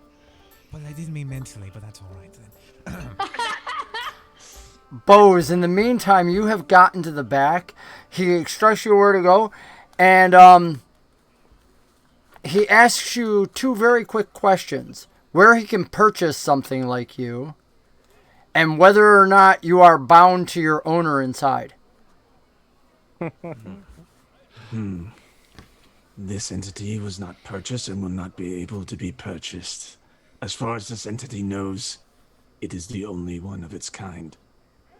As far as ownership, this entity is nobody's property. But he does have friends. He looks at you, now getting a sense as your head moves that he should be looking towards the gems. And he says, the second part's more valuable than the first. He goes, nobody'd miss you otherwise. Thanks. And then he heads back inside. B.O.S.E just whatever, because B.O.S.E just, it's not like he doesn't like humans or any other living creature. It's just he doesn't really take anything to heart. And then walks back inside. Yep. Now, it was easy to walk over all the rubble before and whatnot, but with these rocks that you have currently in you, your weight alone is... You're kind of surprised that this wooden inn, which is lifted up a little bit off the ground, does as well as it did. Now, the back part of it seems a lot more sturdy than the steps on the front, so if you want to walk in through the rubble wall that already came down, probably won't break any of the floorboards. But the front seems to have some steps. B.O.S.E is just going to go through the rubble again. He's been through this situation before. And you guys see this as he comes in. Klaak, in the meantime, you've been kind of quiet. Are you going to, she's inviting you over for drinks. Yeah, oh yeah. If they have drinks, I'm already there. So I go and kind of waddle because of how heavy the sword is on either side of me. Up, and then sticky with cow's blood, get up at the table. All right, so the 5 of you gather around a table. B.O.S., are you going to attempt to try to sit? Not at all. If anything, B.O.S will probably just kneel down and probably be at the same level as everybody. This woman, who's much kinder now, puts down the bottle, which you clearly see is not open yet, and she puts out a hand for the money. I'd give her 5 gold. You drop the 5 gold in her hand, and she quickly, with a dirty fingernail, pulls back the wax off the top, gets a corkscrew in there and pulls it open, and starts pouring, and literally it comes out nice and clear. In fact, one of the interesting things about her is when she goes to pour, you notice that her hand... Baby! Oh yeah, this is Harley. He was found inside of a Harley Davidson when he was literally could fit in the side of your hand. He crawled up inside of the wheel. So he was like, this is my name. And then he thought the bike belonged to him too. So there was always that. It's kind of like a PC going into the town and thinking it all belongs to them. All right. So her hand when she pours is actually incredibly steady. Is there anybody here with a cultured background? Because I know Nerida has some being around culture that we wrote into her background because of who she was with. Huxley grew up for a few years inside of a prosperous town. Okay.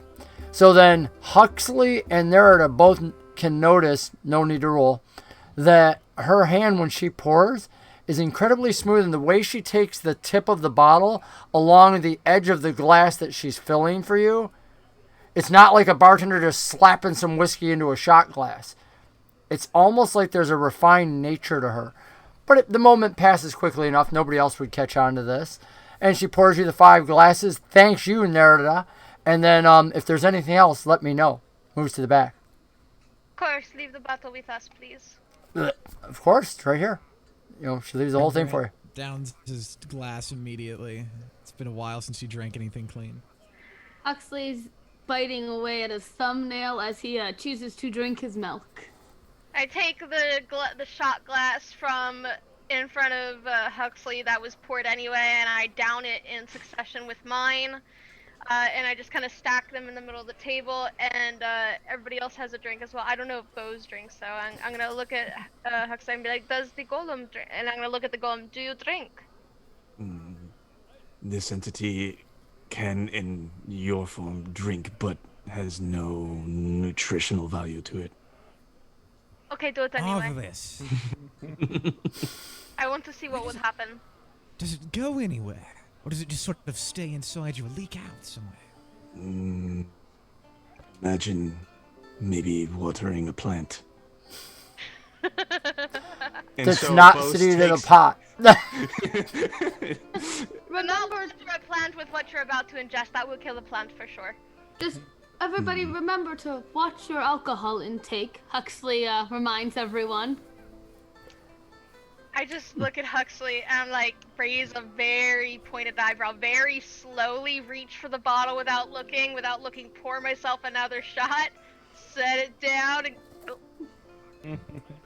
Huxley gets a more stern look to him as you do this, feeling slightly challenged. What?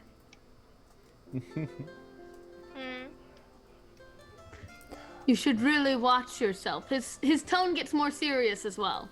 Yeah. Oh, I watch myself plenty there, young man. B.O.S. Why did we have to come back to the surface? This is a silly place. This entity's natural realm is, of course, the surface, nature. Being underground would have been against this entity's entire purpose.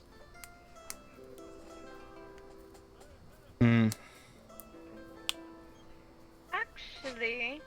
B.O.S, did you actually drink that shot? Did you throw it down? B.O.S, yes, he kind of just took his 2 nubs and just opened up his jaw and just went. You don't have a jaw. Well. So he pours it down over these vines and whatnot. He kind of makes something fluid there. The water goes in. I need you to make a constitution check. Oh. This is fun. And Nerida, you'll be making one as well because you've taken 3 Sure. shots. Yes, I will. Nice. 21. Is it a con save or check? Save.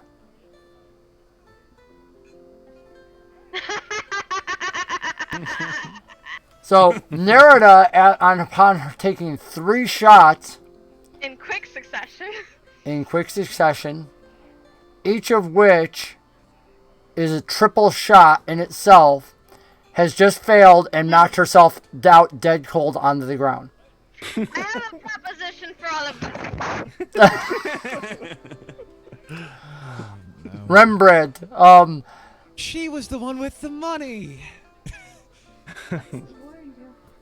as the table goes quiet, there's somebody here with money, and they're passed out.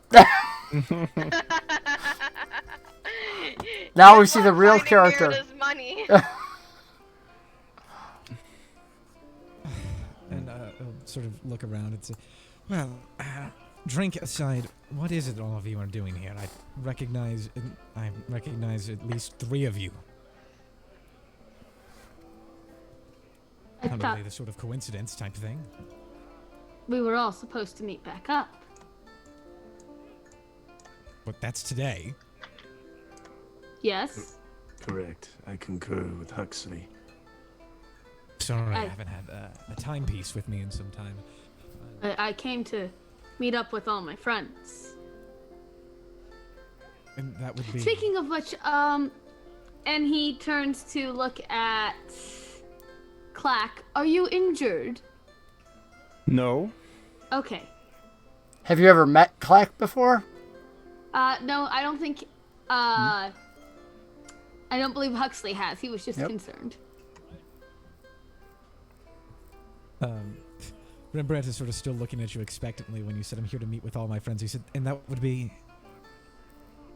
B.O.S.E. I remember B.O.S.E. Oh, Do you remember Rembrandt? I don't know if Huxley remembers. Yes, you do. Rembrandt. That's Oh, why he he was does? talking to you about being with Yes. bows. That's the history. Yes. Okay, sure? but I didn't remember reading Rembrandt's name in the history, why- so I'm like, That's I why. don't... That's why Rembrandt went. Oh, you're the idiot! Listen, he's the idiot. You are the only 2 survivors of that encounter On of... brand. In fact, Bose, what do you And remember about that I encounter? suddenly remember. I must have been blackout at the time. I'm so sorry. That's why she doesn't drink anymore. Or he doesn't. Yes, I remember Rembrandt. I'm. You'll have to. You have such a memorable face. I am so sorry. He's trying to like quiet Huxley down. Thank you, Huxley. That's very kind of you to say. Now, You're please like one of don't the say most it handsome anymore. people I know. Huxley, look at me. Inside voice. You are one of the most handsome people that I know. That's obvious. And he sort of like adjusts his broken glasses and puts back his like greasy, grimy hair. Truly, you would have put half the people at my village to shame. So that only leaves the goblin. What are you doing here? Who are you? I have like this dirty rag. It's just covered in like filth, and it's just wiping cow's blood off my face now. And the lawkeeper said we have to come back to the surface for some reason. We were making good headway. I don't know why we're here, besides to drink and maybe eat a little. And just keep wiping all the goop. Did you drink any of the shots, Klaak? I to me the shot glass is like a full glass. Mm-hmm. So I'm just taking sips of it. Taking little sips. Who is the lore keeper? Oh, well, he can read and find things for me. It's good. Oh, the construct, yes. Those. How? So you've been... What is a you said lore this- and how do you keep it? Oh, dear. This entity does not know himself, but apparently the title has been bestowed upon this entity. So, if you don't know what the lore is, how Huxley? How do you- Huxley. Yes. See all those pretty bottles over there behind the barkeep? Yes. Would you help me count them all? Huxley's working on trying to count the bottle. So, B.O.S.E, where have you been all this time? This entity has been everywhere. Anywhere that there was nature or will be or is, this entity. I'm sorry, can you all is stop seen. talking? I'm trying to count the bottles and I can't count and listen at the same time. You're doing a fine job. Just look. No, I we're getting lost better count at this. twice. It's conditioning. Just keep trying. You'll get it eventually. I promise. All B.O.S.E, right.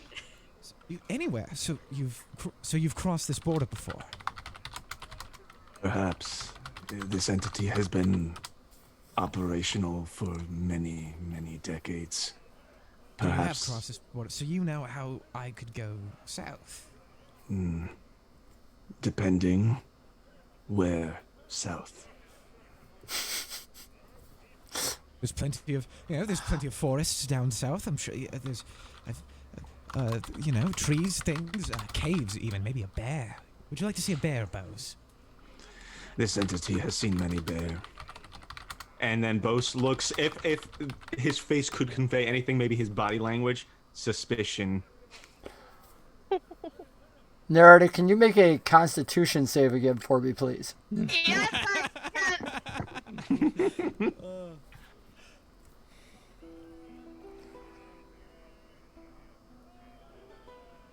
I hurt. Oh my! Oh, I should probably put that on the screen for everybody. So, 10. You may put your head up and you may have a little bit. You could have 2 rounds of conversation before it's going to hit you again. Good morning. Oh, well, yes, we were just Good morning. discussing Darn it, I bottles lost count. And yes, he's counting bottles. So we were just discussing going south, I believe, and what we're all doing here. And South. Yes, south.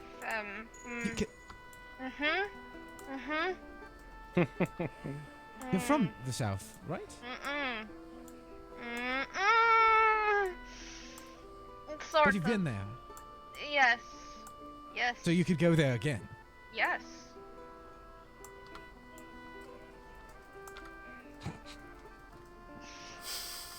Yes. Guess what? Yes. I could go there that's again. Splendid. We should rob those people. Oh no! Don't say it so loud. What at all, really? 27. That's how many bottles are on the shelf. It's 27, Huxley. 27. I will double check your math. Yes. Gosh. You probably should. Do you want, Huxley? Yes. Would you like to play a game with me? Certainly, I love games. Do you have any money? I do. Okay. I try not to gamble. Oh. Gambling? Okay.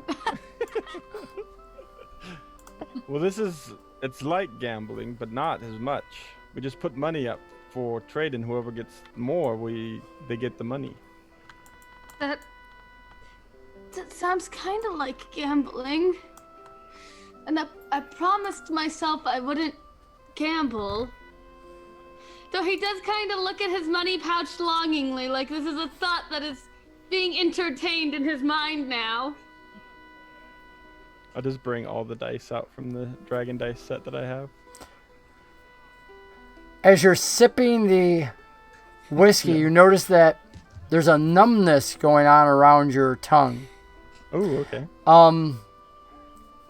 B.O.S.E, you've also noticed that this peculiar liquor has a sensation that's going on inside you as it's absorbed into your vines that is altering something. You can't quite tell what because you've never encountered it before and because you know to stay away from things like alcohol that burn, which you are particularly not, keen on, shall we say. Rembrandt drank it as well. Is he experiencing anything? You only took 1 shot. Okay, sweet. Yeah.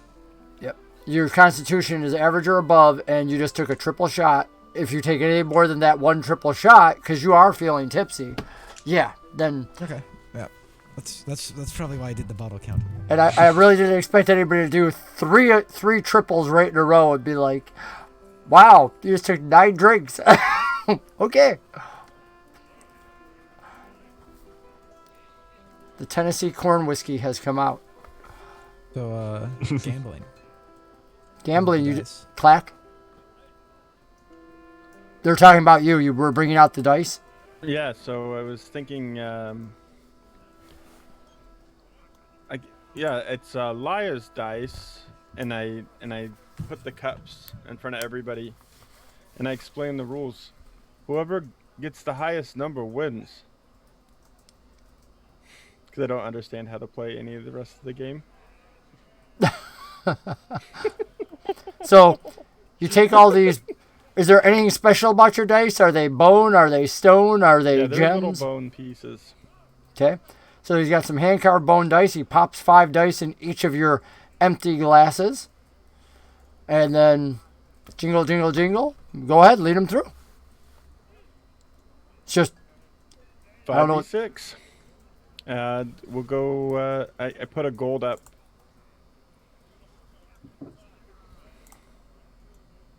Blaze slowly reaches into his pouch and pulls out a gold and puts it on the table.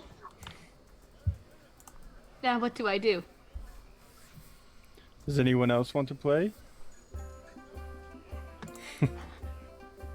B.O.S.E, knowing that. Yeah, go ahead, Alex. I think Somebody shake Barbarian Nerida. might. Yeah. Klaak, you know a good bet. B.O.S.E will attempt to check if Nerida is still a sentient being, and like nudge her with one of his nubs. So across the table, these vines go with these stones on the end. And What? I'm awake. Just Gambling. for sentience. Yep. Still. Not gambling. It's different than gambling. Why is it not gambling? Are we gambling? Yes, No. they are. We're putting money on the table. How much? Tell you what, Gold. if you can count those bottles faster than me, Huxley, I'll give you 20 gold. There's 20 something. I win. Give me your gold.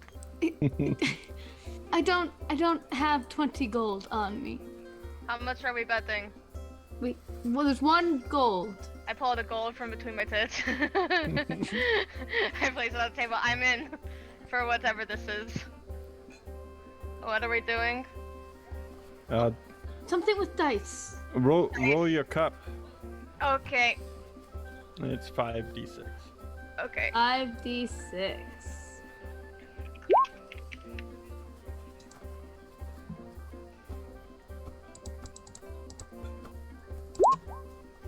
I would like to sleight of hand my dice. Okay. Yeah, which is easy because we're all hiding it like we're playing Liar's dice. Oh. if you want to sleight of hand, well, so basically you're saying you're flipping your cup, you're looking, and then you're trying to change them, is what you're saying? Yeah, what Nerida? I'd like to do is I'd like to try to give it a slight jingle to rearrange some of the dice, to re-roll them. I would allow you to re-roll, but the question is whether or not you're going to make your sleight of hand and everybody else is going to make a perception. Alright, I'll make my sleight of hand. Let everybody finish rolling first, because let's see. Oh, okay. That's all right. Nope, you got your sleight of hand in there. Because we got Klaak, Kitty Doe, Nerida, and are those the only three playing? Yeah, only. Remy's not Rembrandt playing? Rembrandt has no money to gamble. Okay, so Same Klaak, with B.O.S.E. Klaak, Kitty, Nerida. All right, so now I need all five of you, because you don't have to be playing to notice whether she does this. Good team. Make perception rolls. Should she be rolling at disadvantage for being drunk? I'm really good at this. This is like my bread and butter. I have proficiency with dice set. I don't know that that would do anything for me. Remy, Klaak, Kittydo, every single person watches you do this. You think you're really good. You're like, I am so good at this. And you guys watch her literally just take it and go again and put it down. Look at it, pick it back up, and put it down a second time. And she's like, I'm so subtle. She's like, you guys didn't see a thing. It's like the Madagascar penguins. You see nothing. Yeah. Is that one of the rules? Yes. That's cheating. No cheating. Nope, not cheating. I don't know. I'm inclined to believe her if she says it's one of the rules. To roll the dice? Because as far as she's concerned, she got away with it. You saw nothing. I'm gonna. Wow. That's pretty good. That's pretty good. I would like to attempt. Who saw me that's second guessing me? Is it Klaak? Everyone saw you. Well, Every single person saw you do it. Yeah. Everybody rolled. Who's second guessing me? Yeah, I think Klaak's the only one that cared at all that you were cheating. Well, Huxley said it. Goblin. Asked about the rules. Well, asked if it was a rule, yeah. It's a rule. This is how you play liar's dice. You're supposed to So lie. I have a question, Sean. Yeah. So with thaumaturgy, I can make a harmless rumbling. Mm-hmm. Can I like spoof that a little bit so that the table shakes enough to like maybe mess up some dice? Absolutely. Alright. He's a little bit tipsy, so he's not like hiding that much, but he's gonna try and like cast it under his breath. Do you need it? Luckily, You this don't need a requires material multiple item, dice. right? It's just Nope, cantrip, only if I verbal. remember. It's Yeah, that's what I only thought. verbal, and it's a cantrip. Yeah. So, how are you covering up the sound of, or are you just actually chanting the spell since it's verbal? I mean, he's probably just sort of just looking down, and if there's there's still cups on the table, so he'll like grab one of the cups and just sort of say it into the cup, pretending to take a drink. Chew. And as you do, the entire table rumbles with your dice on the table already, causing everybody to reroll. It's enough. It's enough. Just everybody reroll. Yeah, everybody reroll. God damn it. But none of you know what's under your cups right now. Yeah, and So, yeah. And then Rembrandt will sort of take the cup away from his mouth and say, "Oh dear, I think the construct's making the ground cave in a little bit." So I have Nice. a question. I have a question. I have proficiency with a dice set. Does that do anything for me? It does not. Not with liar's dice. Because you, you never touch the dice. Okay. You just use a cup.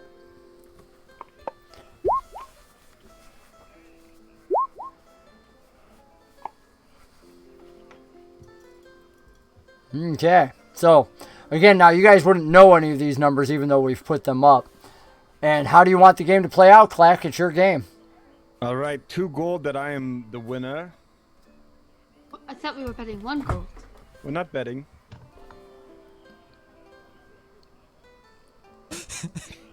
Then There's 3 gold on the table. So, okay, if you are the winner, I get the last gold. That's how we play. what do I get? You get our ever-loving sympathy, my dear. Well, You get to count the bottles again. I don't really want to do that. How about I this? thought How you loved about- it. That's why you do it so many times. How about you count how many people are here? But they're all moving. And he'll pick up his cup, and as an artificer, I can do this thing where I make something like glow, or emit light. It doesn't say if I can make it a colored light, but he'll make the cup in his hand like start like giving off light and say, "You can have this." Ooh. You just made a thing glow. Isn't it? But now you have a light. I could do that myself. I would like to try to peek at my dice. I like that. We can all look at our dice. It's like liar's dice. So you're picking it up and looking and seeing if you have the biggest number. I would like to slowly put my cup down and sleight of hand shake it again. Oh my gosh. Well, you're definitely doing that at disadvantage because everybody watched you the first time, so everybody knows that you cheat now. No. Okay. Okay, well that first one's gonna fail. Oh gosh. And yeah, that's gonna be an 8, my dudes. So, you peek, So you breathe into the cup, your own breath comes back at you, you shake the dice a little bit. Again, super subtle. As far as you're concerned, you got away with this. And everybody else can make a perception roll. My passive is higher. Do I even need to roll? No. If your passive is higher, you don't have to roll. Oh, My ignore passive that. actually might be lower. Yeah, my passive How low is. is your whiz? Stop. My passive perception is also higher. Yeah. I have an 8, so I don't know. Normally, I have all that in front of me. We knew that session 1 we were kind of all pulling it together. He'll look towards Nerida and say, "I already evened out the scores once. You're really gonna make me do it again?" yes. Yes. Oh my god. So, everybody else except for Klaak. Klaak is right with her, yeah. Higher. It's a 9 against an 8. It's a Yeah. 9. Oh, I didn't even look. I rolled an 8. So literally everybody at the table watches her cheat again. Again, as far as she's concerned, she got away with this. She was subtle. Huxley taking a breath. I don't really want to play a game if everybody's going to be cheating. It's not cheating. That's how we play. It's called liar's dice. You're supposed to lie. Can I pull my gold back out? No. I'll take my gold back too. Huxley will take his gold back. Fine. I guess we figured out who the liar is. Who the drunk is. I am going to slide the gold piece over to Rembrandt. And I'm going to say, next time don't fuck it up for me. But I'm going to say that out loud where everybody can hear me. Drunk. Next time, don't cheat and get caught. Put it in his pocket and give her a nod. Yeah, okay, fair. And he'll take a sip out of that cup again and like let the light fade out, and he'll look very sad that Huxley, who he takes as like a dumb wasn't impressed by his trick. Huxley isn't intelligent, but he is wise. He's not book learned. Oh my. Okay, but really, there are some people back there that have a lot of money and gems. Good for them. Good for them. They've done a good job if they've got that much money and gems. But what if they do a bad job about keeping it? I would feel bad for them Why? because they lost their gems. Right, but finders keepers, yes? I've heard that rule. Yes, rules. Yes, we follow them. Now, Though I also know that when you do something, it tends to have consequences. Nerida, we haven't exactly been keeping a low profile. We've also you seem to be a bit intoxicated. I don't think now's the best time to be planning a heist against men who have very big weapons and very mean faces. Don't you dare try to mansplain me why I shouldn't rob a bitch. I have a big What's weapon. Blaine? Pass out again. Yes, but they have four. Sorry, I don't actually think I ever got your name, Goblin. It's Klaak, the king of all goblins. I apologies. I bow. Good, yes. I come up as if from my drunken stupor, as if that were a bow. Is he dressed like royalty? I'm covered in viscera and like Cow blood, yeah. badly. Perhaps we could just ask the men if we could have some money. Mate, I don't think they'd be. I think they'd be even less receptive to that than us robbing them. How do you know until you try? Huxley will stand up and go over to this door where they were at earlier and knock. I would like to pointedly as soon as take Huxley the starts cork, walking put that it way, back in the bottle and say, okay, even I know when it's time to stop drinking, and he doesn't even have anything to drink, and he wants to think just ask the people for the money. Oh, it's just I'm gonna put the drink in my bag. Like I think we've got like half a bottle left. Remy? Yeah. Rembrandt will stand up as soon as Huxley starts walking towards the door. Rembrandt will stand up and say, "Well, it was a pleasure meeting all of you, but it seems like that he's about to go to jail or get murdered. So I'm gonna go walk out of this tavern and remain out of any form of captivity or danger." I'll join. you stumbles up.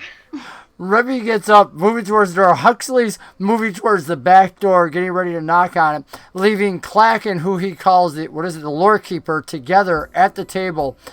Remy opens the door to go out, and of course he's looking down at what is left of the cow escapade from earlier, where the cow keeper is actually chatting with clearly two individuals who are armed, and Remy's used to looking for different things and going, that's probably some type of either constabulary or individual guards, and they look over at you coming out of the front of the inn, and then Nerida in her drunkenness stumbles into you. Huxley, you knock on the back door, and a voice barks back at you. What do you want? I told you to stay away. And It's that's the church. It's the church. The church has come for your money. And that's where we'll call it for this evening. With the party starting off with a very first party split. And with nobody asking the question where their friend is who's not here. Balafor. And we'll end it there for the evening. I want to thank you all for being with us tonight. This has been an absolutely amazing time. But before I say my final goodbye, I want to give all our players a chance to give any words of encouragement, words of thanks for your being here, or what's up in their lives and what's coming up. Take it away, players, starting with Nerida. Yeah, find me online at Twitter at DecaQueers or at decaqueers.com where I do my queer podcast. Yeah, we do a podcast, that's all. Pick your pick. Alex. Hi. First off, make sure you're taking care of yourselves. World's pretty crazy right now. New year, new chaos. But second off, recently released a new episode today because I finally got off my butt and started editing. So there's a new episode of the Three Minds podcast. You can check that out at buzzsprite.com / the number 3 minds. And you can give that a listen to. It's about dogs and has my sister-in-law who's a vet talking about it. So Nice. I don't know. If you're into dogs and want to hear us ramble about them for a long time and hear about a dog that got sent to space, then go check that out. We'll do Kitty Doe. All right. You can find me on Kitty Doe, spelled KITIDOUGH, YouTube channel where I do animations, doing just storytime animations. There we go. That's words. Am I right? You can find me there, though. You can also find me on Twitter at the same exact name. I will pass it on to Eric. Woo! Yeah, well, I guess you could find me here every Thursday night. But other than that, I mean, I just want to say thank you guys for joining us tonight. And me, personally, I am super excited to see where all of this goes. So, gonna throw it on to Colton. Yeah, thank you guys for having me around. This has been so much fun tonight. Just saying, I was thinking about like this thing. I guess I want to say is everybody should be kinder to each other, like real kindness, not like fake kindness. Can we like all work on that? I don't know. Is it a weird thing to say and ask people to do? Pretty, We I think need it's a that. pretty Good thing needed to thing. ask. Yeah. It's like we're in such a hard place. Like, I just reached out to somebody. I had that little dancey dance song in my head, you know, that's on Instagram right now. All the people are putting, I did my little dancey dance, and they have the animals doing a dance or whatever. And I just had that in my set. Well, I interrupted somebody from walking, and they're like, you know, that's one of my coworkers. It's a guy, and he's like, oh, that's harassment. When I blocked him, and I was like, oh no, we were kind of doing like a dance. It was just at such different levels because of all the stuff that's been going on in the world. And I just feel like everybody needs to be a little kinder to each other. Just at such a different vibration. So sorry. Oh yeah. That's where my mind is today. Amen. I hope that we can all start treating each other more like people rather than like a cow that just crashed through the wall of our home. One last teeny shout out to my players who are watching. Some of Yeah, which thank you. are- Shout out to all the viewers, y'all. Shout out to Like, all the Oh man, I can't Absolutely. believe thank it. y'all What a so crazy. much. Thank Yeah. y'all so much for showing up. Affiliate, here we come. Yep. And usually we like to have our viewers participating in the show. And tonight we didn't have very much of that. The opportunity wasn't there. But we've now got our players together in one spot. And we'll see where we pick it up next week with Huxley on their own, opening up a door of doom. And Remy trying to get away from the, shall we say, security establishment and going directly into it with a drunk Nerida on his arm. And those who smash down walls left inside this. I want to thank you all for being here with us. It has been a true pleasure to stream with you, to share the table with all of you tonight. We look forward to seeing you next week. Happy gaming, brothers and sisters, and God bless.